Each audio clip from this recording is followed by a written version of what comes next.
amigos, bienvenidos a esta nueva emisión de Sin Filtros. Hoy vamos a conversar con el profesor Najem Reyes. Él es doctor en Historia de la Universidad Andrés Bello de Venezuela y actualmente se encuentra en Taipei, en Taiwán, porque es scholar visitante de la Universidad de Tancán. Con él vamos a hablar sobre geopolítica, sobre el rol que juega China en toda América Latina, pero también en los Estados Unidos y en Occidente. ¿Existe la posibilidad real que China se convierta en el país hegemónico, en la gran potencia y que sustituya a los Estados Unidos? Muchos apuntan a que sí, otros dicen que no, que todavía no es el tiempo. El profesor se ha dedicado por mucho tiempo a estudiar este tema, así es que vamos a conversar con él, pero antes de darle la bienvenida, quiero saludar a toda la gente que hasta ahora se une a nuestras diversas plataformas. Muchísimos saludos a nuestros amigos de Distrito TV, un gran saludo a toda la audiencia. Igualmente queremos agradecer a toda la gente que forma parte de nuestro equipo y nuestros moderadores del chat más inteligente de YouTube. Igualmente a todos los miembros de nuestras cuentas en patreon.com/Venezuela Política, Realidades Sin Filtros, en nuestro canal de YouTube y por supuesto que todos los miembros de nuestro canal de Rumble. Bienvenido, profesor. Muchísimas gracias por estar con nosotros en Sin Filtros. Hola, bueno, realmente agradecido a ti por la oportunidad y bueno, vamos a analizar estos temas que son de interés mutuo. Principalmente el tema de China, profesor, se ha venido afianzando el tema acá en los Estados Unidos. Ya vemos prácticamente que la narrativa refuerza una posibilidad de un conflicto entre Estados Unidos y China. Hemos visto cómo se ha avanzado a nivel de América Latina. Por eso mi primera pregunta es si realmente usted cree, conociendo bien la estructura china y la actual economía que tiene, si puede lograrse lo que en el programa de Xi Jinping se plantea, que es como una especie de Tianjin donde todos formamos parte de China. Adelante. Bueno, lo que debemos entender primero es que hay dos macroprocesos en pleno desarrollo. El primero de ellos es la suerte de declino o declive de Occidente y por otro lado hay un levantamiento de Asia.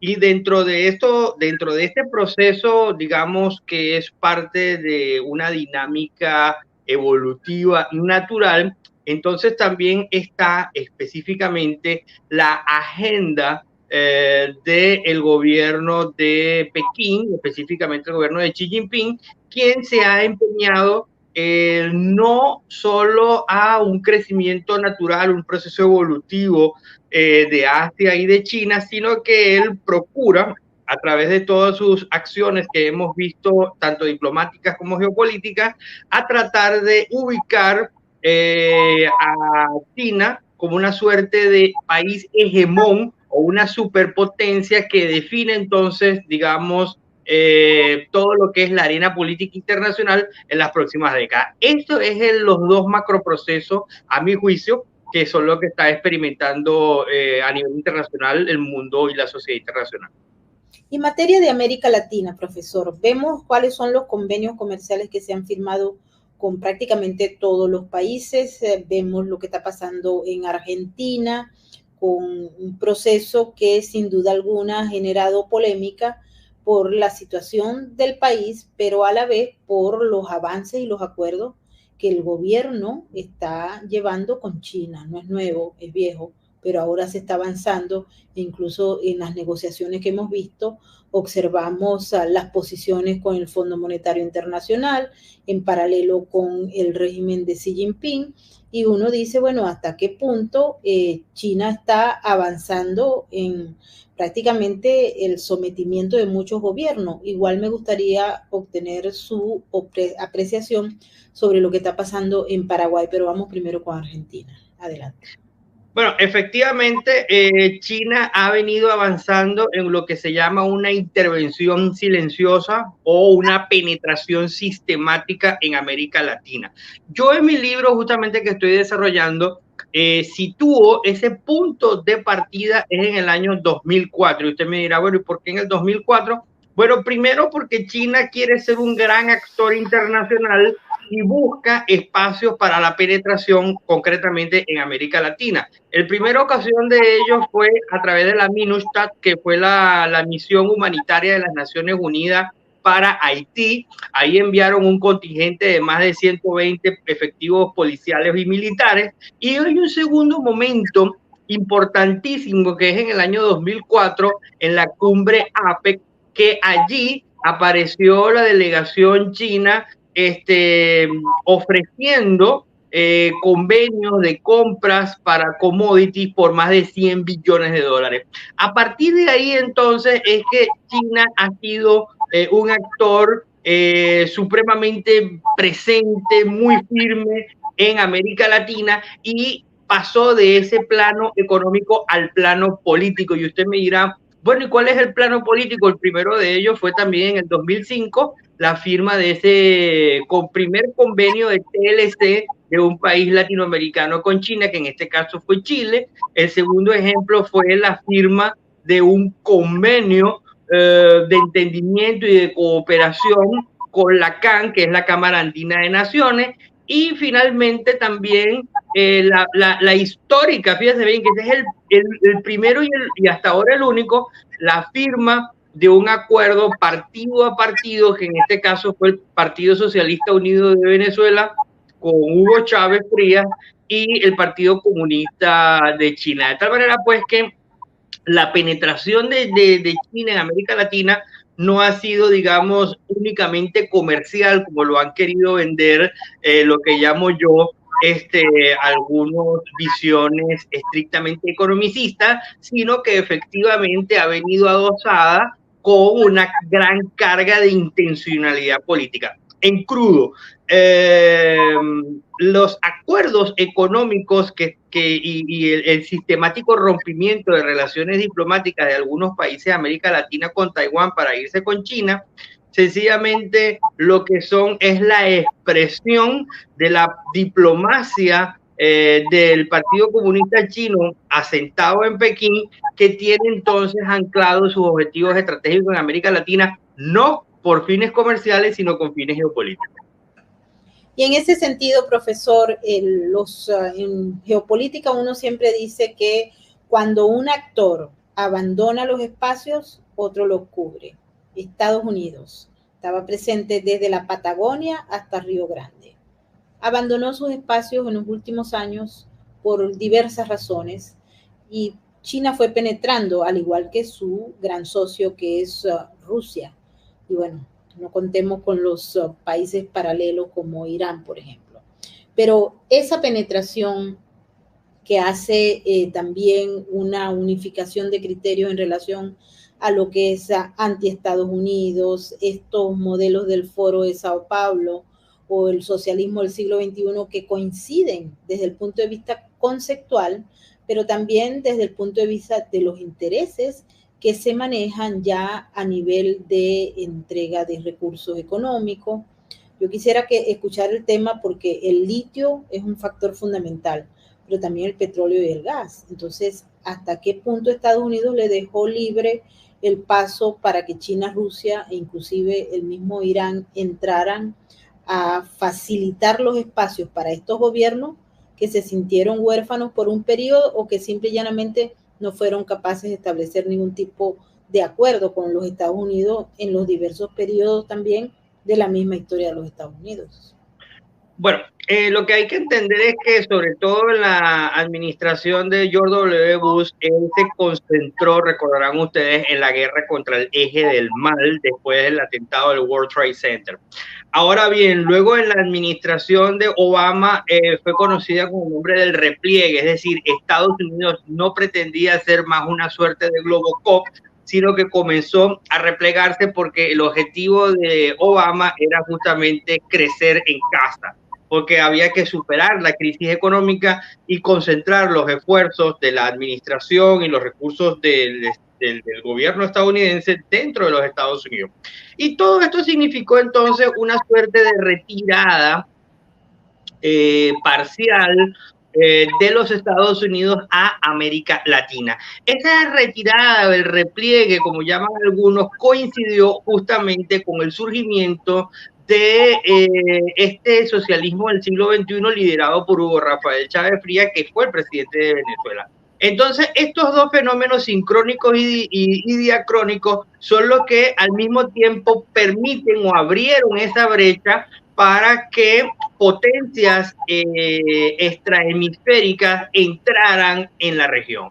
Entonces, definitivamente que quien trae esas potencias a la región es justamente Hugo Chávez Frías. Y lo hace en el marco del gobierno de Obama en plena fase de repliegue.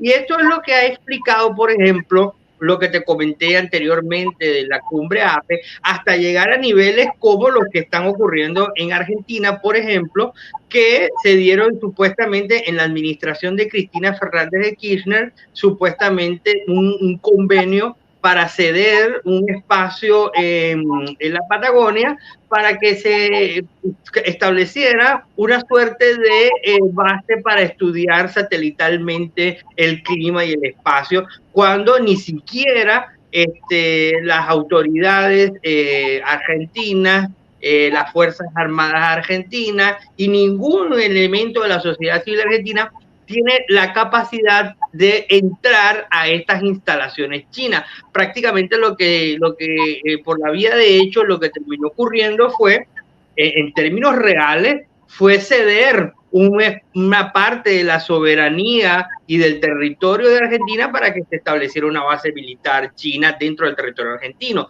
Adicionalmente a ello, están las operaciones de compra de armamento que estuvimos observando el mes pasado, hace poco, que estamos hablando de la compra de aviones de tipo Thunder, más blindados por alrededor de 662 millones de dólares. Es decir que la penetración de China, no, insisto, yo quiero subrayar eso, no se trata solamente de una penetración por la vía comercial, como algunos cándidos lo han pretendido hacer, sino que se trata de una penetración sistemática que abarca todos los órdenes de la vida de las sociedades latinoamericanas. Un segundo elemento que se ha perdido del análisis es lo referido a los institutos Confucio. Los institutos Confucio son las herramientas de ideologización del Partido Comunista Chino en los territorios fuera de la República Popular de China.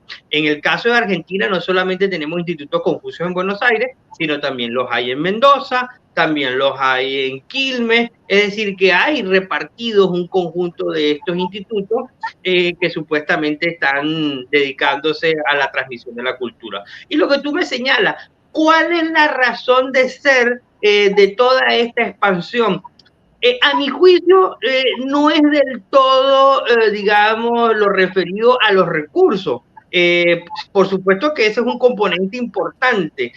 Los recursos estratégicos de América Latina, como es el caso de Venezuela con el crudo, como lo es el litio, que también está en Venezuela y en otros países, el acceso a la energía, el acceso a los alimentos, que ahorita hay una importante demanda de esto también en el mercado chino. Yo lo que creo, y estoy plenamente convencido, es que se trata justamente es de asegurar estos mercados para los productos chinos. Si tú te pones a observar las relaciones de las balanzas comerciales de los países latinoamericanos con el gigante asiático, lo que observamos es un proceso de depredación enorme, donde por una parte ellos se aseguran los recursos, los commodities para la industria china, y al mismo tiempo después te inundan los mercados latinoamericanos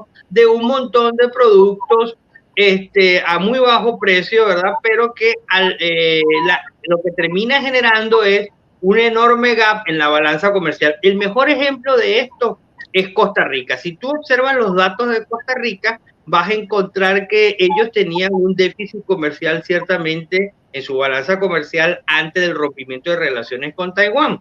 Y después que se produjo ese intercambio de relaciones diplomáticas entre Taipei con Pekín, el déficit comercial se incrementó en más de un 400%. De tal manera, pues, que el juego de China es mucho más amplio y mucho más perverso. De hecho, hay un libro que acaba de salir, no es el de Diego Cuéllar, que habla de la invasión silenciosa, sino habla justamente el hambre del dragón. Y el hambre del dragón justamente se refiere a que China asegura políticamente por estos tratados de libre comercio, asegura el acceso a los commodities, a las materias primas latinoamericanas, pero por otro lado entonces te inunda con sus productos con los cuales la industria latinoamericana no puede competir. Doctor, hay otro tema muy interesante y usted lo acaba de tratar. En el momento de que China quiere asegurar esas alianzas con los jefes de gobierno de los países a los que quiere convertir en sus aliados principales, hay unos mecanismos de infiltración de esos líderes políticos, pero también líderes en el ámbito de gobierno. En Estados Unidos en estos momentos se está discutiendo un tema muy interesante porque los miembros del Comité Judicial del Congreso abrieron una investigación que está desarrollándose donde han evaluado una serie de evidencias que de acuerdo a las declaraciones de ellos más o menos alcanzan a las 1.500 entre transferencias bancarias, etcétera, y ahora recientemente una testificación que es muy importante donde pues se dan datos fundamentales de la infiltración que tenía un empresario chino vinculado al régimen de Xi Jinping y que hacía negocios con el hijo del entonces vicepresidente de los Estados Unidos, que hoy en día es presidente. También hay muchos señalamientos en relación a varios de la clase política norteamericana que han recibido o información privilegiada o facilitamiento de algún elemento para poder hacer su carrera política, y también se especula de fondos a través de negocios. Esto es en los Estados Unidos, donde hay en vigencia una ley de prácticas corruptas con gobiernos extranjeros. En lo que son los países latinoamericanos, esto no existe. Y así observamos cómo los mecanismos que se utilizan para infiltrar son también pago de campaña, manejo de cuentas, y lo vimos en Venezuela, por ejemplo, seguido de cerca muchos casos de PDVSA, donde los empresarios chinos, a través de comisiones, compraban a funcionarios, a políticos, etcétera, para domesticarlos, para controlarlos y hacer de alguna medida un camino para influenciar la toma de decisiones públicas. Pasó en Argentina también. El tema de la base de investigación en la provincia de Neuquén tuvo una larga historia. Esa base donde se estudia el lado oscuro de la luna que usted bien ha explicado. El lado oscuro de la luna tiene muchos lados oscuros, porque para el proceso que se dio y la firma de ese convenio, que luego se quiso eliminar, pero no se puede porque los contratos de los chinos con los gobiernos son leoninos y prácticamente llevarían a una grave crisis y conflicto si deciden eliminarlo. Entonces, estos mecanismos, esta estrategia que utiliza China para llegarle a los políticos y dominarlos, no se queda ni siquiera en América Latina. Aquí lo estamos viviendo en Estados Unidos. Mira, vamos por partes porque realmente es complejísimo lo que dijiste. Vamos a empezar geográficamente y temporoespacialmente. Hay que recordar que también en España se dio durante la administración de Mariano Rajoy, se dio la firma del convenio entre el Partido Popular, que se supone que es un partido de derecha, o al menos ellos dicen que son de derecha, con el Partido Comunista Chino. En el caso concreto de Estados Unidos, es increíble lo que ha ocurrido. Ya está demostrado, no es que son especulaciones, ya está demostrado que incluso el señor Joe Biden recibió, escuchen bien, 60 o 70 millones de dólares para que él abriera un centro de investigación en Delaware. Bueno, y digamos que esos son los mecanismos formales de, digamos, de apoyos desde China para penetrar en las políticas profundas de los estados occidentales. Y ni hablar del caso de Canadá con Justin Trudeau, que inclusive ya el primer ministro canadiense ha dicho públicamente que el modelo a seguir es el modelo de China. Ahora bien, en el caso de los países latinoamericanos hay formas o mecanismos, como llamo yo, formales de penetración y mecanismos informales de penetración. En el caso de los mecanismos formales de la penetración son justamente esto que te mencioné y tú también subrayaste, que son los convenios, había convenios diplomáticos entre estados, como fue este que usted citó de Argentina con China, que por cierto, el que quiso levantar ese acuerdo leonino fue la administración de Macri, lamentablemente no lo logró por las condiciones que usted señaló. Pero también dentro de estos acuerdos formales está justamente estos convenios que se han firmado con PDVSA. En el caso de Perú, Perú es uno de los países de mayor penetración o que presenta el mayor índice de penetración de China, y todos los políticos en estos acuden a estas, digamos, a estas sedes diplomáticas a tener encuentros con los embajadores, con el embajador de China en Perú. Y usted me dirá, bueno, pero los políticos pueden perfectamente reunirse con los embajadores. Efectivamente, así es.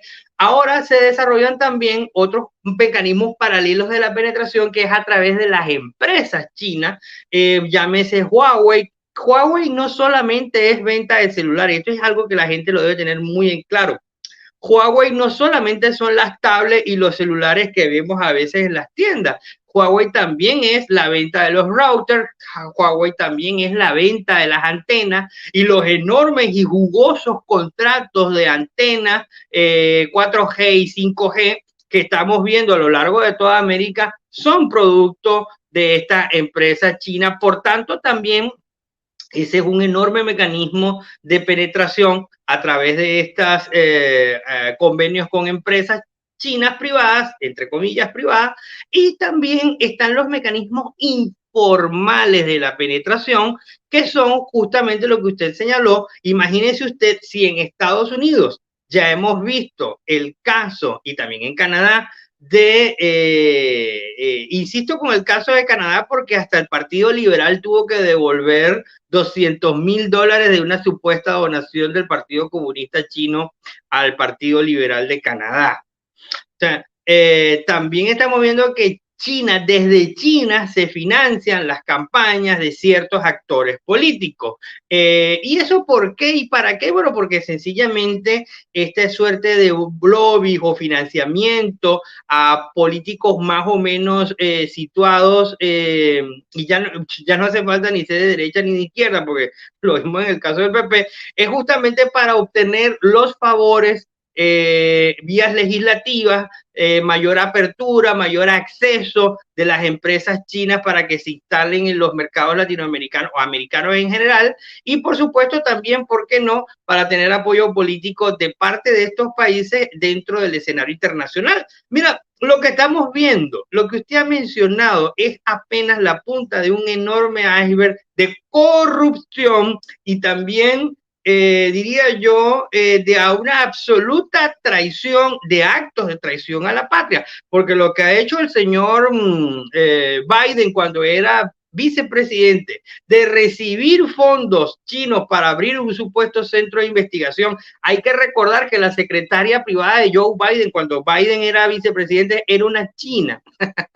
Imagínese usted, la secretaria del vicepresidente de los Estados Unidos, una secretaria china. Y ya que usted lo mencionó, voy a citarte el caso del general Macmillan.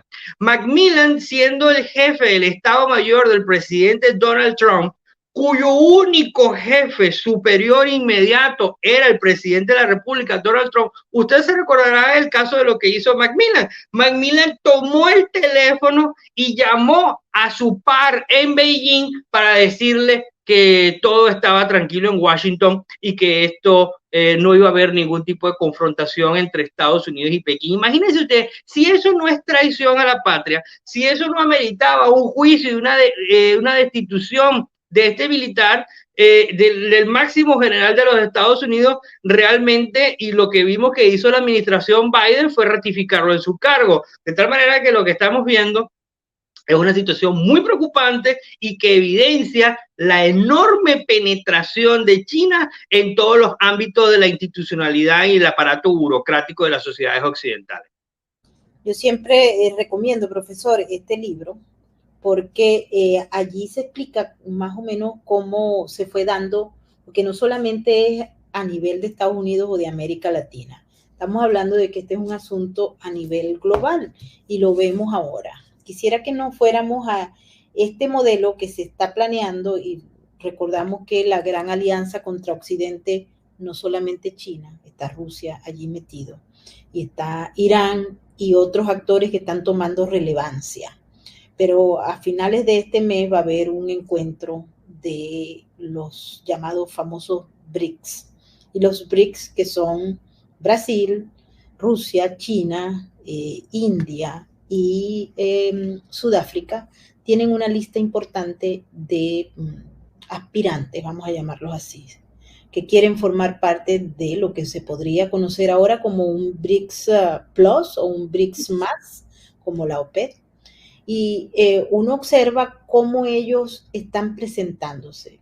Me he dedicado a hojearle las páginas, los documentos que están haciéndose públicos, y ellos se miden en función de la población, de la riqueza que manejan los que forman ahora parte de ese bloque, y adicionalmente a ello con qué cuentan y con qué no cuentan.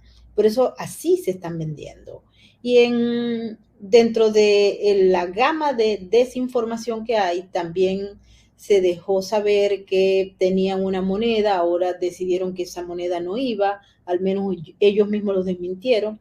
Pero lo que sí se puede decir es que este bloque, donde están países hostiles a los Estados Unidos y a Occidente, ha ido avanzando de manera paulatina y ha ido avanzando a través de una serie de mecanismos que ya usted bien ha explicado, que tienen que ver con los sistemas y las estrategias de infiltración. Pero le pregunto ahora con esta propuesta que nos hacen los BRICS y que pareciera va a avanzar en relación a incluir a 30 o 40 estados adicionales y además ampliar los niveles de transacción para acabar con la hegemonía del dólar.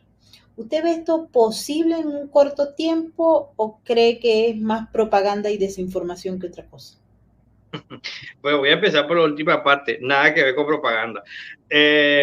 Lo que debemos tener claro nosotros hoy es que evidentemente todo indica, yo cuando digo todo me refiero a variables de análisis, la variable de análisis geopolítica, la militar, la económica, la demográfica, la económica, todo indica justamente, y vuelvo al principio, a un declive de Occidente por un levantamiento de Asia. Y esto básicamente, te lo voy a decir con dos datos. El primero de ellos es el demográfico. El planeta Tierra hoy por hoy tiene casi 8 billones de personas. ¿Dónde se concentra la mayor cantidad de la población del mundo? Se concentra en Asia.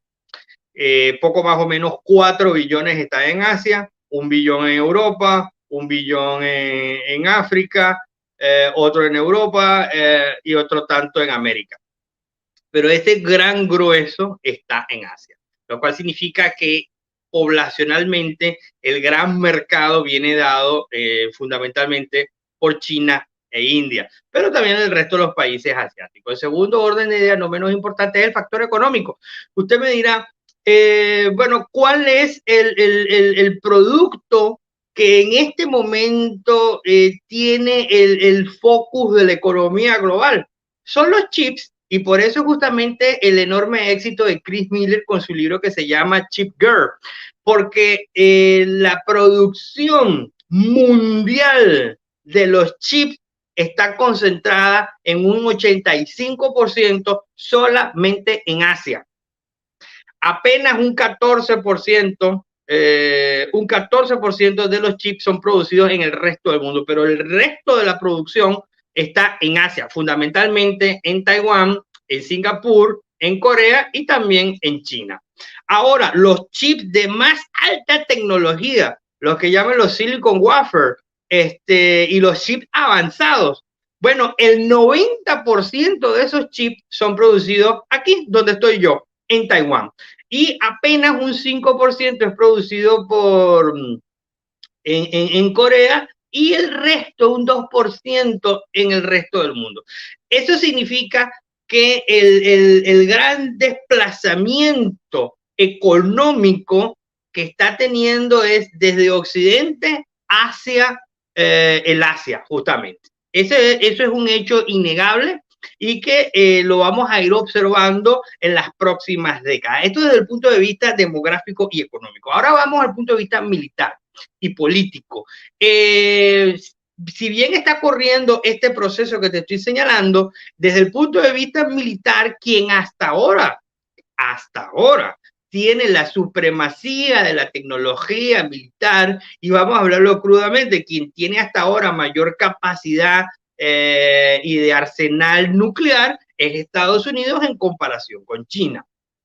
Ahora bien, pero esto significa al mismo tiempo, aguas abajo, que Estados Unidos, a través de sus socios, llámese OTAN, Unión Europea, ciertamente tiene un dominio del aparato político internacional.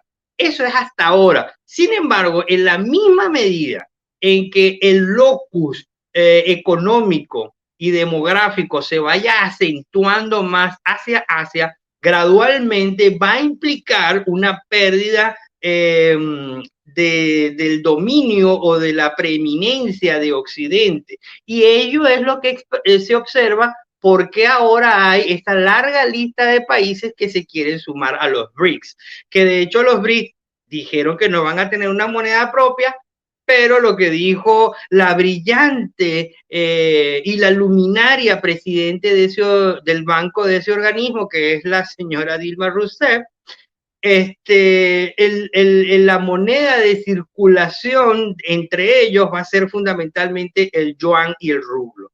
Y esto es, usted me dirá, bueno, pero ¿por qué en crudo qué es lo que ellos quieren? Bueno, lo que quiere China, juntamente con Rusia, es dinamitar las estructuras de la política internacional. Y por una sencilla razón, muy simple. Este sistema internacional que usted y yo conocemos hoy no es nuevo. Esto se remonta justamente después de las guerras de los 30 años en la paz de Westfalia. Entonces, desde la paz de Westfalia hasta nuestros días, el sistema internacional se ha regido fundamentalmente por los patrones, por los valores que creó Occidente. Es decir, Occidente es el que hasta ahora sigue dominando la lista internacional. Pero ¿qué es lo que dice China? China dice, tenemos que dinamitar este sistema para nosotros crear el nuestro. Y eso es lo que vemos todos los días. Sistemáticamente en esa dirección está avanzando China con sus socios Rusia y por supuesto no hay que incluir a Corea del Norte, hay que incluir efectivamente a Irán y los países, digamos que llamo yo los países chacales, como es el caso de Venezuela y el hardcore del Foro de San Pablo, que aunque usted diría que son insignificantes, significan un voto en los escenarios internacionales y hacen mucho daño, como es el caso de Cuba, Nicaragua, Bolivia, etcétera, etcétera. No sé si quedó respondida la pregunta. No, claro, pero yo no digo que son insignificantes, yo digo que son bastante peligrosos. Porque efectivamente, cuando uno escucha a Nicolás Maduro anunciando que ya aplicó oficialmente, y lo habíamos visto con Lula da Silva, que había dicho que él iba a representarlos, pero que no sabía si lo iban a aprobar, pero ahora entendemos que no solamente es Lula da Silva, sino también Putin y Xi Jinping los que empujan esa candidatura, y basado en el Comité de Energía de los BRICS, que tiene la intención, suponemos, de adicionar a lo que ya poseen las riquezas de petróleo y de gas en Venezuela, porque eso es lo que dijo Maduro, lo que plantea Delcy Rodríguez en su gira internacional, por cierto que está en India, en estos momentos y se ha dicho que va a haber representación venezolana en Johannesburgo a la hora de hacerse este gran congreso, reunión de los BRICS. Quisiera, profesor, porque quiero aprovechar todo el tiempo posible con usted, porque hay también una pugna y tristemente hay muchos países que anteriormente apoyaban a Taiwán que ya no lo hacen en América Latina. El caso de Honduras es uno de los ejemplos clásicos de este asunto. Tenemos a Paraguay, que está entre dos aguas por presiones de China y porque naturalmente ahora hay un nuevo gobierno que se va a instalar, pero definitivamente todo este proceso conlleva a empujar a Taiwán fuera del continente o de la región al menos. Y por supuesto que la posición que dio a conocer el secretario de Estado Anthony Blinken en sus últimas declaraciones en relación a China y Taiwán, pues también dejan presente que si bien es cierto los Estados Unidos están apoyando a Taiwán, también dejaron clara su posición de que China es una sola. Adelante, profesor. Bueno, voy a empezar con la última parte. El caso de Estados Unidos es una posición que históricamente se llama ambivalente, ¿no? No lo digo yo, lo dice el propio Henry Kissinger y también mucho antes lo dijo Julius Pratt. La diplomacia estadounidense se ha caracterizado por ser ambivalente y concretamente con el caso de Taiwán no ha sido la excepción.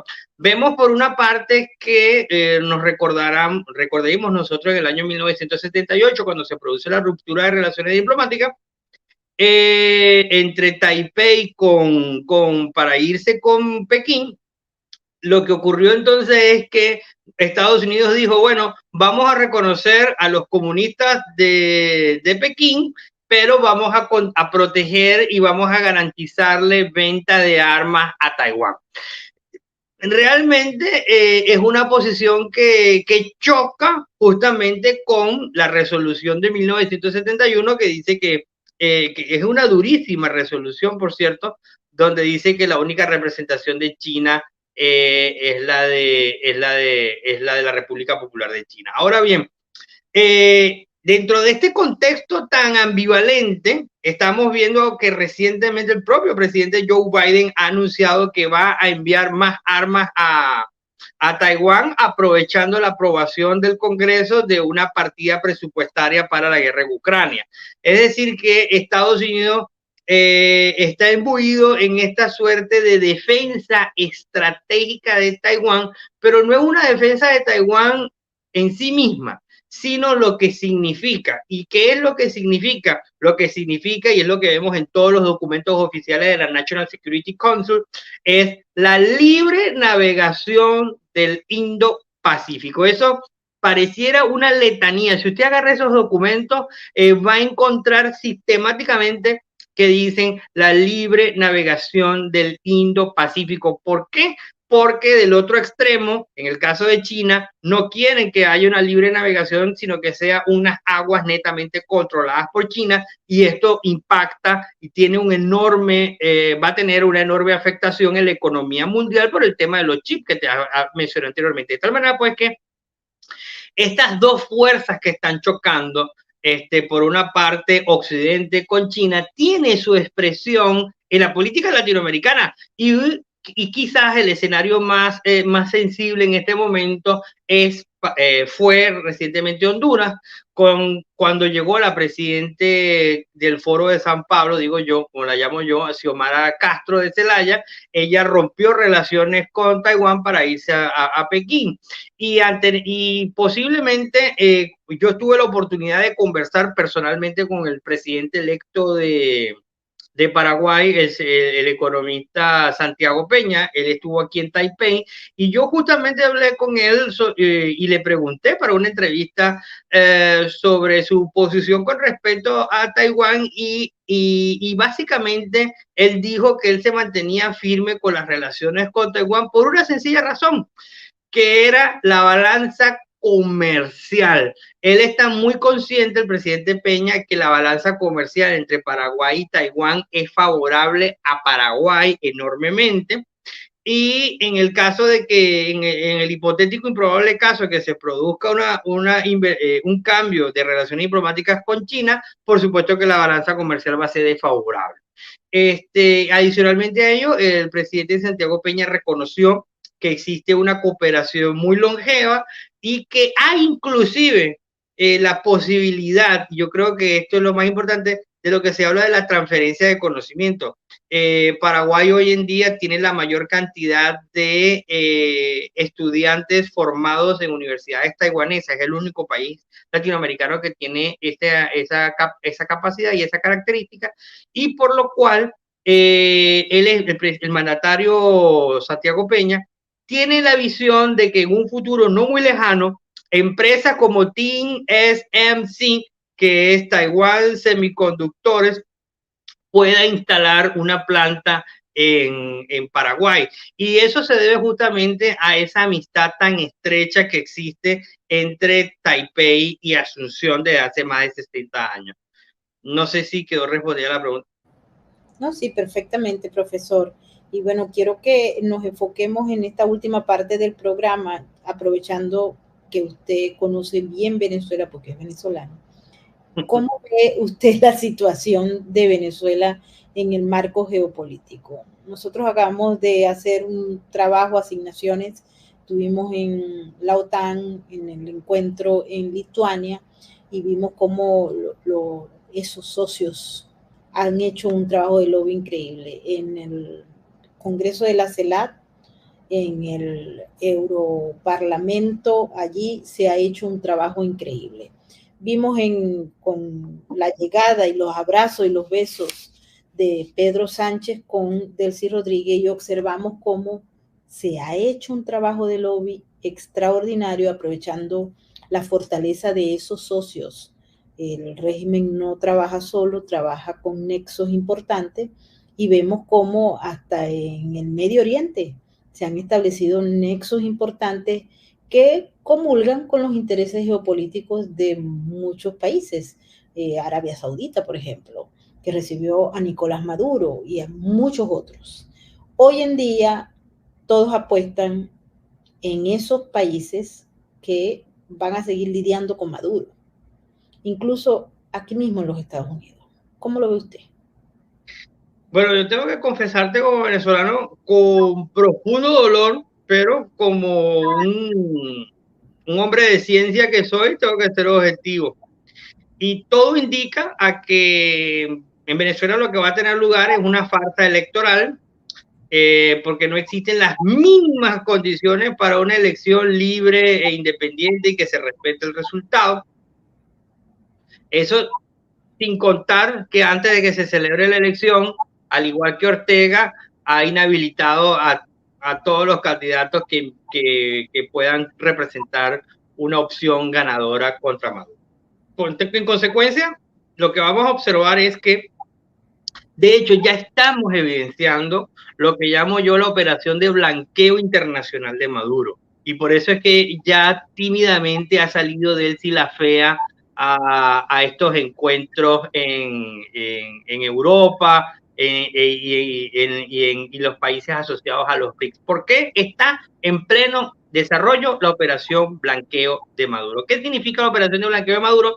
Qué bueno que van a tener lugar las elecciones el próximo año, el 2024, y en esas elecciones ahí ya todos sabemos que el que va a ganar y el que va a ser proclamado como presidente electo va a ser Nicolás Maduro Moro. Y esto va a hacer que la comunidad internacional gradualmente vaya a reconocer como presidente legítimo de Venezuela a alguien que ha cometido un fraude electoral, que es Nicolás Maduro. Eso en el panorama electoral, ¿verdad? Pero más allá, ¿qué significa esto? Bueno, esto significa que Maduro y Venezuela, como un país estratégico, que es el que posee las mayores reservas certificadas de crudo del mundo, va a entrar en este juego y en este juego con los BRICS. Y dentro de los BRICS, al mismo tiempo, Venezuela es una suerte de satélite de esta coligación sino-rusa anti-Estados Unidos. De tal manera, pues, que lo que lamentablemente creo que va a ocurrir es eso, la prolongación de Maduro, por lo menos a partir del 2024, después de la victoria de este fraude electoral, y al mismo tiempo entonces es esa reinserción, así como la vimos de Bashar al-Assad en Siria, que vimos la reaparición de Bashar al-Assad en la Liga Árabe. Eso mismo vamos a presenciarlo nosotros en la Unión Europea, en la misma OEA. ¿Por qué? Bueno, porque mayoritariamente están en estos escenarios gobiernos de izquierda. Y una última perlita antes de irme, ¿por qué Pedro Sánchez le da besitos a Betty la Fea? No olvidemos que el partido Podemos, que es el principal socio del PSOE en esta legislatura y muy probablemente en la próxima legislatura, ha sido Hugo Chávez Frías. El dinero de Venezuela fue el que se utilizó para fundar este partido y muy seguramente todavía sigue apoyando al partido Podemos desde Caracas. Bueno, el partido Podemos, que se mutó, tuvo una metamorfosis como Gregorio Sanz y ahora se llama Sumar. Allá existen metamorfosis como existen aquí. Pareciera, profesor, que los modelos autoritarios que quieren permanecer en el poder con un partido único, que cuando ven que un candidato opositor del partido mayoritario aspira y gana el cariño de la gente, que gana si se quiere, las encuestas, que son herramientas también del juego y del control, pero que gana las encuestas, que sale a la calle y la gente ama a ese candidato, le da manifestaciones de apoyo, pues no importa, porque cuando se van a contar en las urnas, la popularidad no es importante, no importa que sean presidentes despreciados, se queda en el poder. Y uno ve María Corina caminando por toda Venezuela, pero un Nicolás Maduro sin una sólida mayoría o al menos un desprecio de una parte importante de la población, se mantiene en el poder. Así pasa en otros lugares, donde el modelo se está sembrando y el presidente electo no requiere de una mayoría, de una aceptación. Y nosotros los que estudiamos ciencia política decimos, se rompió el contrato social, se rompió toda la estructura que había. Es difícil volver a crear un modelo en el que se respete la decisión de la gente. Mira, lo que ocurre es que esta gente de la izquierda radical, como el mismo Lula lo confesó en estos días, que él se siente orgulloso de que lo llamen comunista. Es decir, nunca ese progresismo solo fue una fachada para venderse de manera cosmética, pero en el fondo siempre fueron comunistas. Y un comunista, en esencia, no cree en la democracia. Lo que ellos han venido haciendo desde 1989 con el Foro de San Pablo ha sido utilizar las herramientas de la democracia liberal weberiana, como son las elecciones, para llegar al poder, porque se dieron cuenta que por la vía de las armas nunca iban a llegar. Entonces llegan al poder también aprovechando, no vamos a negarlo, muchos gobiernos democráticos cometieron errores, sus administraciones estuvieron plagadas de corrupción, creció la pobreza, desatendían a la población, todo eso es innegable. Sin embargo, por lo menos existía democracia, es decir, la libertad, y se respetaba la propiedad privada. ¿Qué es lo que ha ocurrido ahora? Insisto nuevamente, todos estos líderes o pseudolíderes del Foro de San Pablo, como Cristina Fernández de Kirchner, que la citamos hace rato, Xiomara Castro y su marido Zelaya, Gustavo Petro en Colombia, Correa en Ecuador. La crisis de Ecuador ha sido víctima justamente el país desde las operaciones internacionales de Correa desde Bruselas, eso para nadie es un secreto. Chile, que terminó incendiada y con ataques de terrorismo urbano, y bueno, por supuesto, Venezuela con Chávez. Es decir, Bolivia, no lo olvidé. Ay, por supuesto, gracias. Es que son tantos. Bolivia. Mire, Brasil en el caso de Lula. Es decir, que ellos han utilizado las herramientas de la democracia, pero para dinamitarla y para establecer unas dictaduras de partido único que, palabras más, palabras menos, es el modelo chino. Así es, y también pues crearle falsos expedientes a los candidatos opositores para judicializar esa oposición y meterlos, inhabilitarlos, meterlos en la cárcel, eliminarlos para que ellos solo se queden. El caso de las inhabilitaciones en Venezuela son realmente preocupantes porque hay una gente que todavía las acepta y eso de No, verdad que... Adelante, profesor. ¿Qué te iba a decir? Es que el tema de las inhabilitaciones comenzó en Venezuela estando Chávez vivo, cuando se inhabilitó en aquel entonces a Leopoldo López y después se inhabilitó a la misma María Corina. La inhabilitación de María Corina es vieja, lo que hicieron fue cambiarle la fecha y volverla a publicar, y después, de una manera mucho más burda, sin ningún tipo de pudor, la vimos en Nicaragua, cuando Daniel Ortega simplemente metió presos a los candidatos, a todo aquel que se asomaba a una candidatura presidencial. Y peligrosamente, y por primera vez en la historia, estamos viendo este mismo modelo en Estados Unidos. Para nadie es un secreto la excesiva persecución contra el expresidente Donald Trump del aparato de justicia, y una justicia supremamente laxa y flexible contra Hunter Biden y el mismísimo Joe Biden, que evidentemente ya existen los documentos. Ojo, el propio director del FBI dijo que existía el documento de la recepción de los fondos, pero no se lo muestran al público. Bueno, yo hasta aquí llego para darle tiempo a sus televidentes para su programa. Bueno, quiero agradecerle por haber estado con nosotros en Sin Filtro, profesor. Mil gracias. A usted, y bueno, siempre voy a estar a la orden desde Taipei. Así es. Y bueno, queremos agradecerle a toda la gente que nos ha acompañado en esta emisión, que hablamos de China, pero también hablamos de América Latina y de muchos otros países. Nos despedimos, queremos desearle feliz fin de semana, feliz viernes. Traten de mantener no solamente las ganas de seguir luchando, sino también mantenerse en libertad y con la esperanza de que juntos vamos a poder lograr un cambio. No nos podemos entregar. La lucha continúa. Nos vemos en la próxima emisión.